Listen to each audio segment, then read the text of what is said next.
जोहार झारखंड न्यूज 9 में आपका स्वागत है।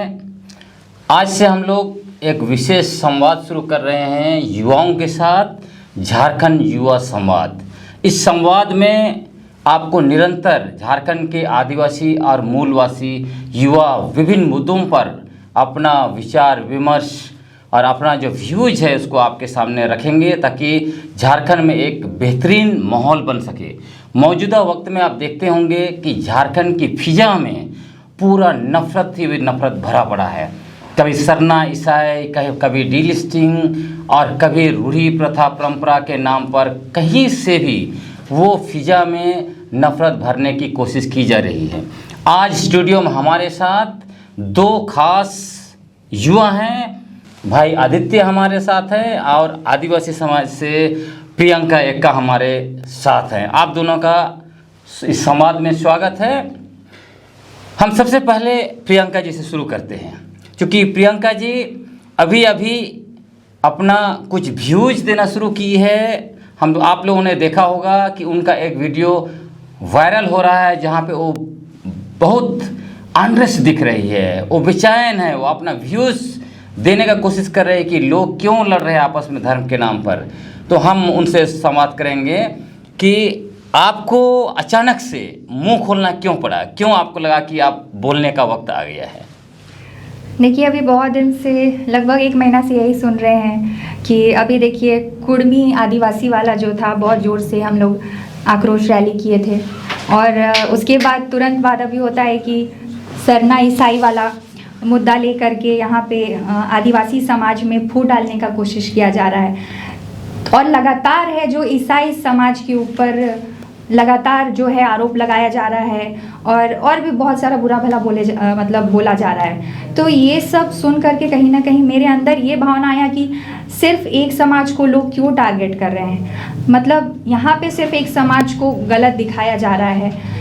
तो यहाँ पे ये है कि हम किसी ईसाई को लेकर के या ईसाई धर्म को लेकर के यहाँ पे किसी धर्म का अपमान करना, ये कहाँ लिखा है, ये कहाँ का इंसाफ है। मतलब संविधान भी ये चीज़ बोलता है कि हम किसी के धर्म का या फिर धार्मिक भावना का उल्लंघन मतलब अपमान नहीं कर सकते। तो ये गलत है जो कर रहे हैं ये लोग। ये कहीं ना कहीं समाज में अराजकता फैलाना चाहते हैं, नफरत फैलाना चाहते हैं। तो इस वजह से मेरे अंदर ये भावना आया कि मैं चुप क्यों बैठूं। लोग जब समाज में गलत मैसेज दे रहे हैं तो हम उसके लिए आवाज़ क्यों नहीं उठा रहे हैं। वो बोलते हैं ना, जुर्म सहना और अन्याय सहना उससे भी बड़ा जुर्म है। इस वजह से मुझे आवाज़ उठाना पड़ रहा है। लेकिन अभी आपको क्यों ऐसा लगता है, या आप देख रहे होंगे जितना भी सोशल मीडिया में झारखंड के मूल मुद्दों पर अगर आप कोई पोस्ट करेंगे, चाहे वो डोमिसाइल का सवाल हो, जल जंगल ज़मीन का सवाल हो, रोजगार नीति का सवाल हो या विस्थापन का सवाल हो, युवा उसमें रुचि नहीं लेते हैं। लेकिन जहाँ सरना ईसाई का कोई मुद्दा आ जाता है वहाँ मधुमक्खियों की तरह टूट पड़ते हैं। ऐसा क्यों हो रहा है, आपको क्या लगता है? ऐसा युवा आखिर सिर्फ धर्म पर रुचि क्यों ले रहे हैं, क्यों अपने मूल मुद्दे, अपना वॉइस नहीं देख पा रहे हैं? झारखंड का 25 साल हो गया, 25 साल में हमको कहाँ होना था, हम कहाँ हैं, इस पर युवा क्यों नहीं सोचते? आपको क्या लगता है? देखिए, बहुत सारा मुद्दा है, आदिवासी का नहीं, पूरा देश में भी अभी बहुत सारा देखिए मुद्दा चल रहा है। वोट चोरी का मुद्दा चल रहा है, किस तरह से हमारा जो संविधान खतरे में है, हमारा लोकतंत्र आज खतरे में है, हमारा मताधिकार का हनन हो रहा है। और भी बहुत सारा मुद्दा है। हमारे झारखंड में ही देख लीजिए, बहुत सारा मतलब नियोजन नीति से लेकर के स्थानीय नीति से लेकर के बहुत सारा मुद्दा है, पेशा का मुद्दा है। लेकिन ये सारी चीज़ों से हट कर यहाँ पे हम लोग एक समाज में जब नफरत फैलाने की बात आती है या फिर किसी समाज या धर्म के बारे में बोला जाता है तो उस चीज़ को लोग उसमें ज़्यादा इंटरेस्ट लेते हैं। तो ये कहीं ना कहीं आज के हमारे युवा पीढ़ी की बोले या फिर सोशल मीडिया का ही यह दोष है कि हम लोग मतलब गलत चीज़ों की तरफ ज़्यादा ध्यान दे रहे हैं। जो चीज़ मेन मुद्दा है, कैसे हम अपने समाज को बचा सकते हैं, हमारा जो आदिवासी समाज है हम उसको कैसे अपलिफ्ट कर सकते हैं, उस चीज़ पे हम लोग ध्यान नहीं देते हैं। लेकिन हम लोग सिर्फ धर्म के नाम पे आपस में लड़ते रहे। यहाँ पे लोगों की साजिश है कि ये लोग लड़ते रहे, आपस में लड़ के ये लोग उलझे रहे इन चीज़ों में और बाकी की जो चीज़ें हैं, हमारे समाज का जो विकास वाला जो मुद्दा है, बात है, उस पर ध्यान ना दें। तो ये जो षड्यंत्र है, इस चीज़ को लोग समझ नहीं पाते हैं और धर्म में लड़ाई करके, जैसे हिंदू मुसलमान कभी हो गया, अभी सरना ईसाई, अभी कुर्मी आदिवासी। तो ये सारा क्या है? ये सारा मुद्दा है जो समाज को डाइवर्ट करना चाहता है मेन चीज़ों से। अभी देखिए SIR का मामला हो रहा है, किस तरह से SIR को लेकर के पूरा देश में अभी चर्चा हो रहा है कि किस तरह से वो वोटिंग में अपने मतलब वोट का किस तरह से वो लोग चोरी करवा रहे हैं या जो भी है। इस सब चीज़ों पर ध्यान ना रहे लोगों का। अभी बिहार में जिस तरह से वोटिंग हुआ तो सब कोई अभी जान ही रहे हैं कि किस तरह से वहाँ का जो रिजल्ट्स हुआ है तो वो कहीं ना कहीं निष्पक्ष नहीं हुआ है। तो इस चीज़ के बारे में लोग ध्यान ना दें, तो उन चीज़ों से डाइवर्ट करने के लिए ही ये सारा मुद्दा समाज में खड़ा कर दिया जाता है। कुछ लोगों को उस चीज़ के लिए रखा जाता है और हमारा समाज भी उसी चीज़ के पीछे चलता है। जो गलत हो रहा है बस गलत के पीछे चल देना है, बिना कुछ एनालिसिस किए हुए सिर्फ उन चीज़ों पे ध्यान देना है। पहले आप सही चीज़ के बारे उस चीज़ के बारे में स्टडी कीजिए कि क्या वो बोल रहा है वो सही है, तब उस चीज़ को फॉलो कीजिए। ना कि कोई कुछ भी खड़े होकर के बोल दे रहा है, नहीं उसका वीडियो वायरल हो रहा है तो बस वो जो बोल रहा है वही सही है। अंधविश्वास नहीं करना, अंधभक्त नहीं बनना है किसी भी चीज़ में। आप उस चीज़ को एनालाइज कीजिए, स्टडी कीजिए, तब उस पर बिलीव कीजिए। चाहे कोई भी बोले, चाहे यहाँ खड़ा होकर के कोई मुख्यमंत्री भी कुछ चीज़ को बोल दे तो भी वो सही नहीं हो सकता है जब तक आप उस चीज़ पर एनालिसिस करके उसको सही प्रूव नहीं कर सकते। आदित्य भाई, आप एक पत्रकार हैं और आपने छात्र जीवन में आप झारखंड में आंदोलन किए, यूनिवर्सिटी में आंदोलन का आप हिस्सा रहे। आपको क्या लगता है, प्रियंका जी कह रही है कि ये सारा जो हो रहा है धर्म के नाम पर जिस तरह से नफरत का फिजा बनाया गया है, तो आपको क्या लगता है कि ये डाइवर्ट करने के लिए है? क्या है, क्या झारखंड इसीलिए बना था? झारखंड के युवा किन मुद्दों पर उनको आवाज़ उठाना चाहिए? झारखंड के युवा आखिर किस दिशा में जा रहे हैं? सबसे पहले सभी दर्शकों को जोहार, और आपने मुझे आमंत्रित किया इस विषय पर चर्चा के लिए, आपको भी बहुत बहुत जोहार सभी को। देखिए, इतिहास के पन्नों में जब भी आप पलटते हैं तो एक चीज़ हमेशा दिखाई देती है, ज़मीन। आज भी फाइट ज़मीन की है। ज़मीन को कैसे कब्जा किया जाए, मुद्दे उठाए जाते हैं। एक संस्था है हमारे देश में, एक ऐसी संस्था है जो हमेशा नफरत के बीज डालती है। जहाँ वो नहीं पहुँच पाती है, जहाँ उसका पकड़ नहीं होता है, तो उस माहौल को ख़राब करती है। ठीक है, तो आपको डाइवर्ट किया जाता है। और वो हम आज कल की सोचते हैं, वो 25 साल आगे की सोचती है। वो संस्था का काम ही है सोचना। वो एक लेबोरेटरी है नागपुर में, बहुत हेवी टाइप से प्रयोगशाला है, जहाँ इंसानों पे प्रयोग किया जाता है, राज्य के भीतर प्रयोग किया जाता है कि वहाँ कौन सी व्यवस्था को, वहाँ कौन सा बीज बोया जाए ताकि लोग वहाँ एक दूसरे से कट जाए, ताकि उसको आने में आसानी हो जाए। तो 3 महीना पहले कुछ अब देखेंगे, पीछे जाएंगे तो कुर्मी महतो का जो मुद्दा आया और वहाँ पे आदिवासी बनम कुर्मी, वहाँ से जो नफरत शुरू हुआ, अभी भी वो नफरत इस फिजा में है। फिर सरना ईसाई का ये आया, तो ये दोनों चीज़ को आप कैसे देखते हैं? क्या ये पूरा झारखंड का दिशा भटकाना है या क्या है? क्या सत्ता को कब्जा करना है, पूंजीपति भी इसमें है, या कौन सी शक्ति है जो झारखंड के आदिवासी मूलवासी युवाओं को आपस में जो है वो लड़ा रहा है? 3 महीना पहले जो स्थितियां थी और 3 साल से जो नई पार्टी जो उभर के आई, बहुत लोग अट्रैक्ट हो रहे थे, मुद्दे अच्छे थे, बात बहुत अच्छी बोली जा रही थी। ठीक है, अचानक से उनका मुद्दा हट जाता है कि मेरे लिए समाज पहले है, उसके बाद मेरे लिए पार्टी है। पहला बयान है यही आता है। तो समाज पहले है, उसके बाद पार्टी है। लोग एकत्र हो रहे थे। तो जब कोई भी चीज़ को आप बनाते हैं तो आप हमेशा यह ना सोचें कि वो चीज़ आपके लिए ही फायदेमंद हो। कभी कभी वो चीज़ हानिकारक हो जाती है, और यही हुआ कि हानिकारक हुआ। आज लोग बट गए। अब देखिए, ये सरना ईसाई की बात करते हैं, सभी को मालूम है, संविधान में लिखा हुआ है कि हम धर्मनिरपेक्ष राष्ट्र हैं। सब कोई जान रहा है, जो मुद्दा में फाइट करने आ रहा है ना, उसको भी पता है। लेकिन कैसे भी स्थिति को जो माहौल बन रहा है कि जब लोग एक साथ आने लगते हैं ना, तो एक चीज़ हमेशा याद कीजिएगा, पूंजीपतियों को बहुत तकलीफ होने लगती है। पूंजीपति या राजनीति में लोग यही चाहते हैं कि लोग डाइवर्ट होकर रहें, क्योंकि एक शक्ति फोर्स जब काम करने लगे एक पावर के खिलाफ, तो उसको काम करना आसान नहीं हो जाएगा। बस्तर में क्या हो रहा है, ये झारखंड का आने वाले का वही सीन झारखंड में होने वाला है। मुद्दा है जमीन और खनिज का। वहाँ तक पहुँचने के लिए ये एक जो बोलते हैं ना कि हमको अगर समुद्र क्रॉस करना है या नदी को पार करना है, तो हमको बहुत तरह के संसाधन की आवश्यकता होती है। पुल बनाने के लिए ये पुल बनाया जा रहा है। अच्छा, ये अभी मैं देख रहा हूँ कि झारखंड के आंदोलनकारी जो झारखंड अलग राज्य की लड़ाई लड़े, उनके अंदर भी एक खलबली सी मच गई है। वो भी चिंतन कर रहे हैं, वो भी कभी चिंतित है कि आखिर ये क्या हो रहा है। आदिवासी और मूलवासी युवा एक दूसरे को गाली गलौज कर रहे हैं, पूरा नफरत का नफरत, कोई भी नाम से, या तो कुर्मी और आदिवासी के नाम से हो, सरनाई सराय के नाम से हो, ये नफरत का माहौल है। तो उन्होंने कहा है, मैंने भाषण भी सुना, वो कह रहे हैं कि हमने इसके लिए तो झारखंड का सपना नहीं देखा था। तो आपको क्या लगता है जो विगत 25 वर्षों के अंदर जो हुआ है, इसके लिए जिम्मेवार कौन है? क्योंकि ये गाली गलौज का दौर जो है अभी का नहीं है, विगत 25 वर्षों से चल रहा है, लेकिन उसका एक हेवी मैनिफेस्टेशन आप देख सकते हैं। तो इसका जिम्मेवार आप किसको मानते हैं? क्यों ऐसा माहौल बना झारखंड में, जबकि यहाँ के आदिवासी और मूलवासी, मतलब यहाँ सहिया का जो संस्कृति था, एक दूसरे के साथ मिलके रहना, जीना, खाना, ये अचानक से इतना नफरत कैसे फैल रहा है? कौन जिम्मेवार है इसके? देखिए, मैं एक छोटा सा उदाहरण दूंगा। आपके घर में यार 5 या 10 सदस्य हैं, ठीक है। घर का मुखिया होता है, जो भी हो, महिला हो या पुरुष हो, वो डिपेंड करता है उसके घर की स्थिति। घर में बच्चे हैं आपके, तो बच्चों को सही शिक्षा कौन देता है? गार्जियन देता है। बिल्कुल बिल्कुल। आप ऐसा नहीं कि आप घर बना लिए, आपने बोला कि जो झारखंड फाइट करके लिए, सपना देखे 25 सालों में, आपने ले लिया झारखंड। घर बनाने से नहीं होता, उसे सजाना होता है। उन्होंने सजाया नहीं, सिर्फ बना दिया, यही हुआ है। ओके।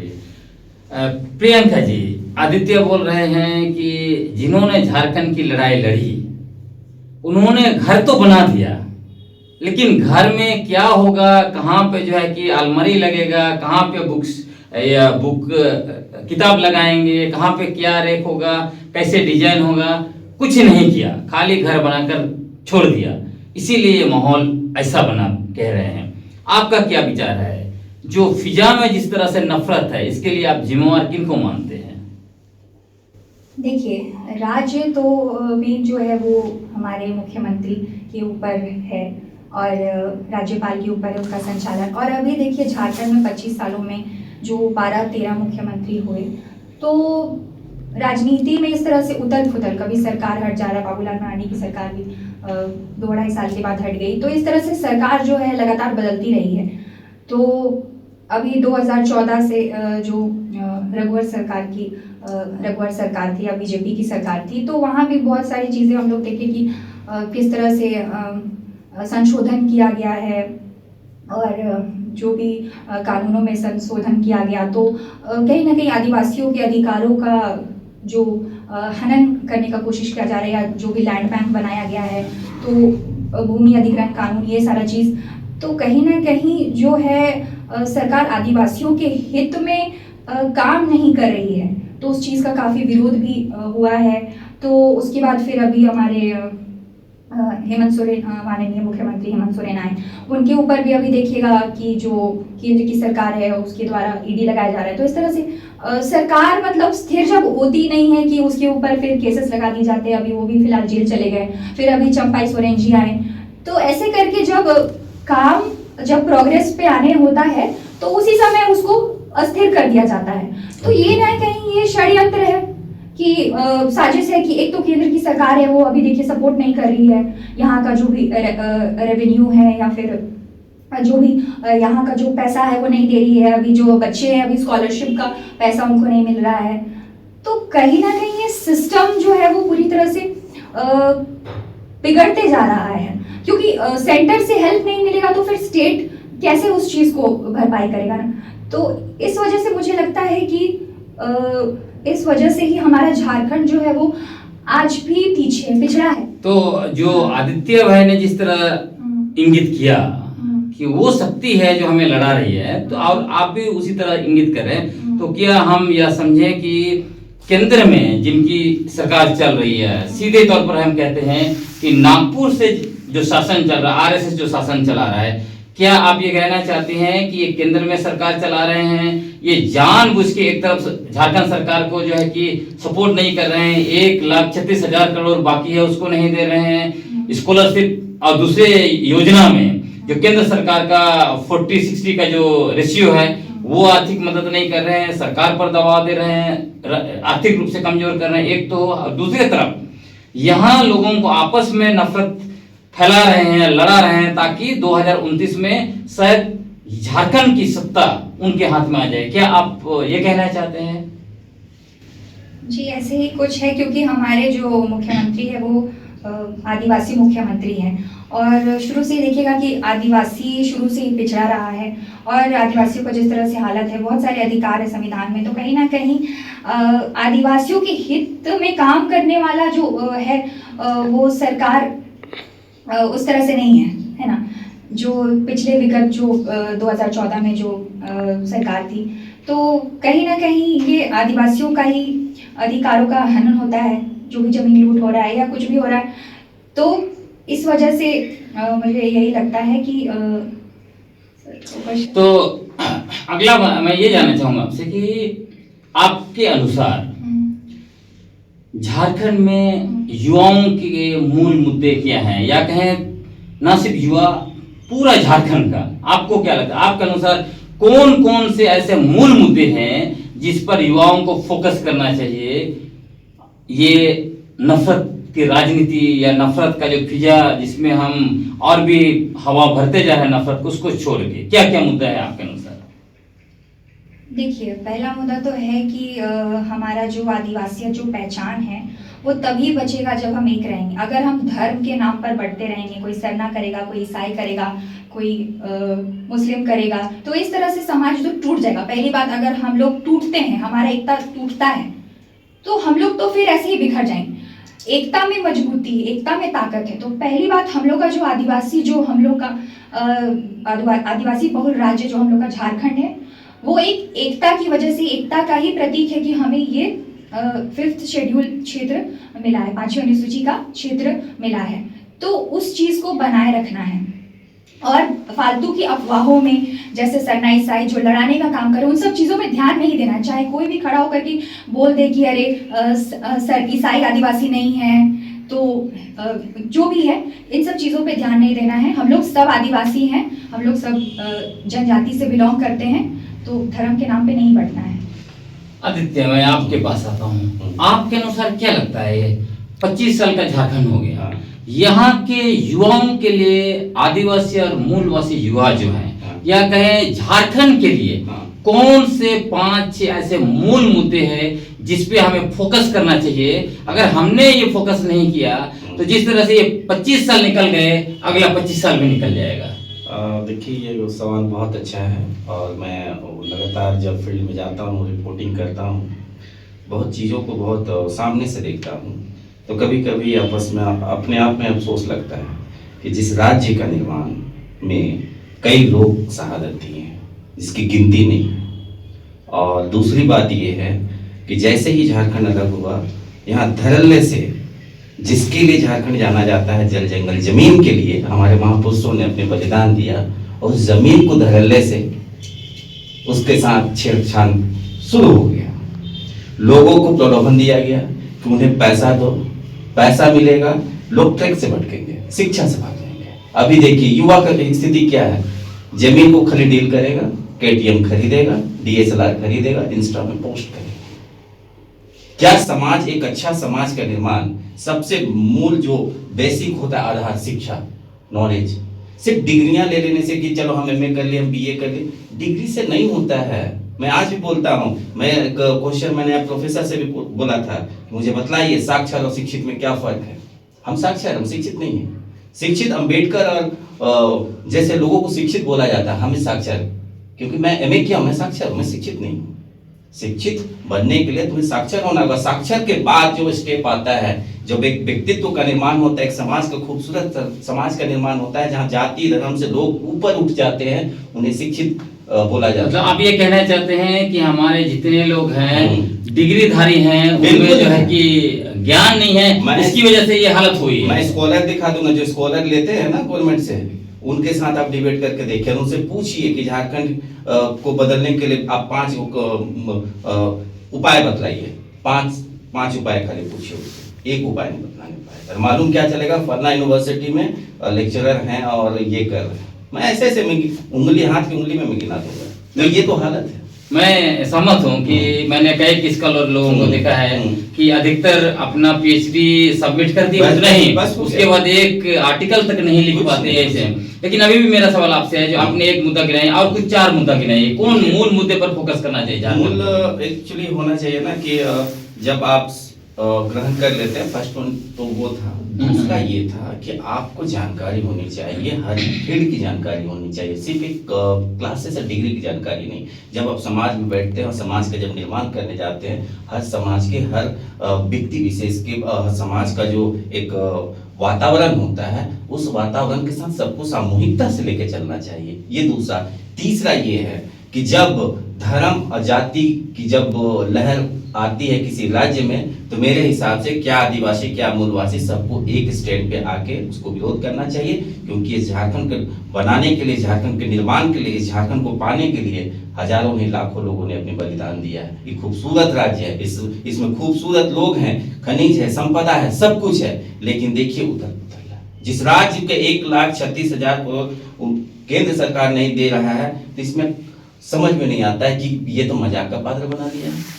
जितना कोयला दोहन करना करते जाओ। अभी बस्तर को जो आप हालत देखे, ये कास्टिंग है, पिक्चर 3 महीना के बाद आपको खूंटी में दिखने वाला, इसमें लिख के देने वाला हो। सोना खदान की जो पासी का सोना खदान हो, 3 महीना के बाद देखिए कहाँ क्या होता है, वो कास्टिंग है। फिल्म, असली फिल्म तो पूरा पश्चिम बाकी है, गुमला, सिमडेगा, खूंटी, तमाल, गुंडू, पूरा भी तो वहाँ खेल तो असली वहाँ चालू होगा। जो खनिज संपदा है ना, इस राज्य के अलावा किसी राज्य में नहीं है। बिल्कुल। और जो राज्य इस देश का, मैं बोलता हूँ, इस देश का ये राज्य मालिक होना चाहिए, ये राज्य। लेकिन यहाँ का क्या नेता, क्या मंत्री, क्या युवा, क्या समाज, सभी कोई अपने मतलब हम बेहतर हैं, हम बेहतर हैं, कोई नहीं है। बिल्कुल बिल्कुल। प्रियंका जी, फिर आपके पास मैं आता हूँ। आदित्य ने खनिज संपदा की बात की। यदि हम आंकड़ा देखें तो झारखंड में देश का 40% खनिज संपदा है, और इसीलिए जब देश में अलग मतलब धर्म के आधार पर पाकिस्तान की मांग हुई, दक्षिण भारत को मिलाकर दलिस्तान की मांग हुई, तब मरंगों के जयपाल सिंह मुंडा ने कहा हम भी मांग करते हैं आदिवासियों के लिए अलग देश, लेकिन हम स्वच्छता की मांग करते हैं, अलग देश मांग नहीं करते। हम इसी देश में रह के जो हमारा आदिवासी इलाका है, वहाँ जो भी खनिज संपदा है, वहाँ हमें अधिकार दे दिया जाए, हमें आरक्षण की जरूरत नहीं पड़ेगी। लेकिन अभी आप देखिएगा, टोटल चीज फोकस है आरक्षण पर, और 40% हमारा खनिज संपदा सब कुछ लूट के बाहर जा रहा है, उस पर युवा ध्यान नहीं दे रहा है। इसको आप कैसे देखते हैं? मेन चीज जिसके लिए हमें लड़ना है, जिस चीज को हमें बचाना है, उस चीज पे हम लोग ध्यान ना देके आरक्षण लड़ाई लड़ा के है कि ये आरक्षण खा रहा है, वो आरक्षण खा रहा है। पहले तो अपने में सक्षम बनना है। आरक्षण खाने के लिए इंसान को मेहनत करना होता है, तब आप आरक्षण का लाभ ले पाएंगे। आज आरक्षण का लाभ हम भी क्यों नहीं ले पाए? क्योंकि हमको मेरिट में लाना है ना, हम वो मेरिट भी नहीं ला पा रहे, तो आरक्षण का क्या मतलब है? और जहाँ तक खनिज की बात है, तो उसके लिए हमें अपने अधिकारों के लिए लड़ना है। ऐसा नहीं है कि जो भी सरकार है वो सही नीति लेकर के आएगी या सही कानून बनाएगी, उसके लिए हम जो भी आदिवासी हैं या जो मूलवासी है यहाँ के, हम सबको मिल करके लिए उसके लिए आवाज़ उठाना है। तभी हम अपने राज्य को या फिर अपने जल जंगल जमीन को, संसाधनों को बचा पाएंगे। आखिरी सवाल आपसे कि जो युवा झारखंड के मूल मुद्दे, चाहे स्वास्थ्य हो, शिक्षा हो, विस्थापन हो, आपने कहा आदिवासी पहचान का मसला है, धर्म कोड का, सरना धर्म कोड का मसला है, या फिर और भी दूसरे जो मुद्दे हैं, चाहे रोजगार नीति है, डोमिसाइल का मसला है, इन सारे चीजों को छोड़ के धर्म के नाम पर आपस में लड़ रहे हैं, उन युवाओं को आप क्या संदेश देना चाहेंगे? मैं यही बोलना चाहती हूँ कि आज की युवा पीढ़ी जो है वो सोशल मीडिया के फ्लो में वो भटक जा रही है। जो दिखता है वो सही है, ऐसा नहीं है। जो दिख रहा है वो गलत भी हो सकता है। तो उसके लिए आपको स्टडी करने की ज़रूरत है, पढ़ने की ज़रूरत है, इतिहास को पढ़ने की ज़रूरत है, एनालिसिस करने की ज़रूरत है, और तब उस चीज़ पे बिलीव करना है।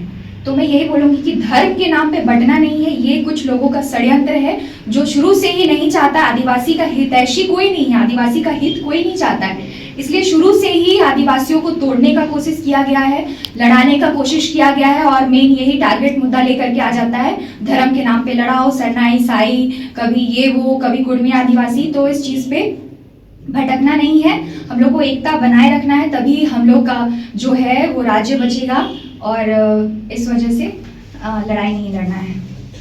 आदित्य, हम आपके पास आते हैं। झारखंड के बौद्धिक अगुआ और सांस्कृतिक अगुआ डॉक्टर रामदयाल मुंडा ने कहा, जे नाची से बाची।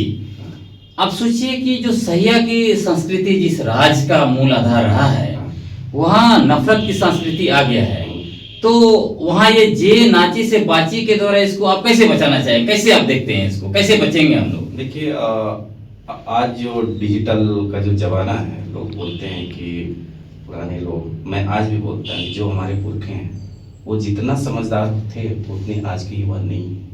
जो डिजिटलाइजेशन जो हुआ, आज जो ये अभी सोशल मीडिया की कुछ बातें हो रही, मैं आऊँगा वहीं पे, तो लोग जो है ना, जैसे आप कोई डाल देंगे, देख लिया उसको सच मान लिया, उसके पीछे ना कोई रिसर्च करना है, ना उसके पूरे तथ्य को समझना है, बेमतलब का देख लिया हो गया, उसको शेयर भी हो गया। बिल्कुल, जैसे प्रियंका जी भी कही, मतलब आप कह रहे हैं कि ये जेड जेन जो है, हाँ। तो इसको कैसे करेंगे? ये तो पूरा व्हाट्सएप यूनिवर्सिटी को सही मान लेता है, इसको ठीक कैसे किया जाए? देखिए, वही चीज उसमें क्या होता है ना, कि जैसे कि अगर वो ट्रैक पे, हम जिस ट्रैक पे बात करना चाह रहे हैं कि बौद्धिकता के आधार पर, सांस्कृतिक के आधार पर, देखिए सब कुछ सही है, बस घर को बचाना है तो घर के गार्जियन को आगे आना होता है। बच्चे बदमाशी करते हैं, उनका नेचर है, वो बदलेगा नहीं, बदमाशी करेंगे बच्चे, लेकिन जिम्मेवारी उठाना होगा, और अकेले में नहीं, सबको जिम्मेवारी उठाना होगा। एक व्यक्ति पूरे समाज को नहीं बदल सकता है। समाज को बदलने के लिए हर व्यक्ति को अपने घर से निकलना होगा, चाहे आदिवासी समाज की बात हो, चाहे मूलवासी समाज की बात हो। हीरो और नेता बनने का भी जो ट्रेंड चला हुआ ना, विशेषकर झारखंड में, क्योंकि 29 में बहुत से लोग अफवाह भी फैला दिया। आप किधर इशारा आपका है कि अभी कुछ लोग कुर्मी आंदोलन के विरोध में, या उधर से भी पूरा कुछ लोग मतलब गाली गलौज दे रहे हैं? बातों को लोग आज से नहीं, 2017 से बहुत अच्छे से समझते हैं कि इंसान कैसा है। अब आखिरी मुद्दा मिल गया, भैया नेता बन जाएंगे,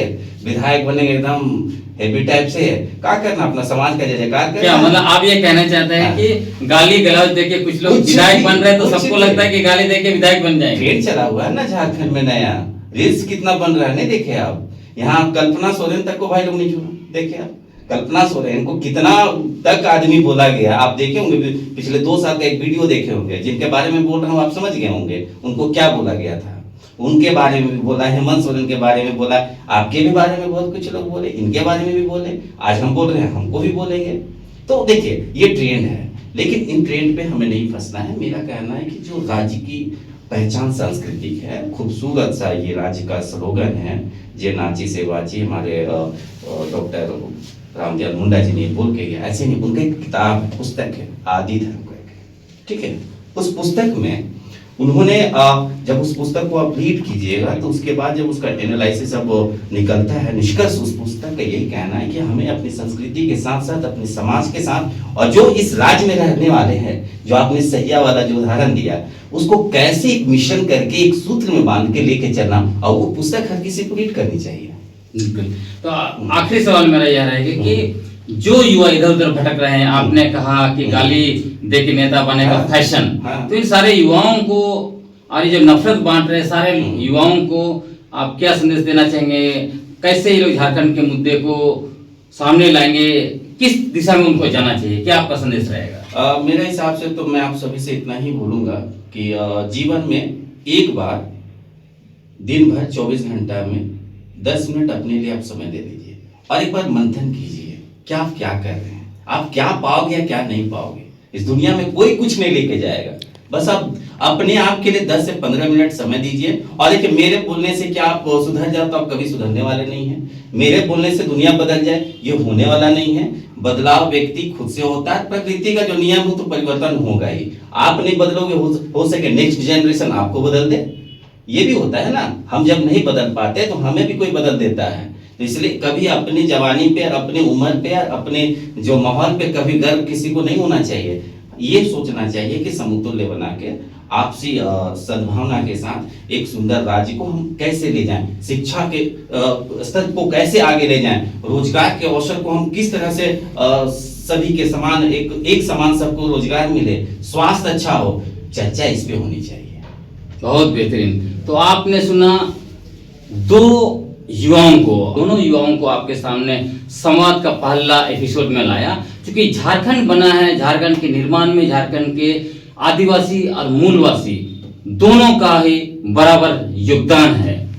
इन्होंने बहुत बेहतरीन तरीके से कहा और अंततः इसको अगर हम समराइज करें तो वो कह रहे हैं कि झारखंड के युवाओं को बौद्धिकता के बल पर आगे जाना चाहिए। व्हाट्सएप यूनिवर्सिटी के बल पर जाएंगे, ये गाली गलौज, ये फैशन, नफरत से काम नहीं चलेगा।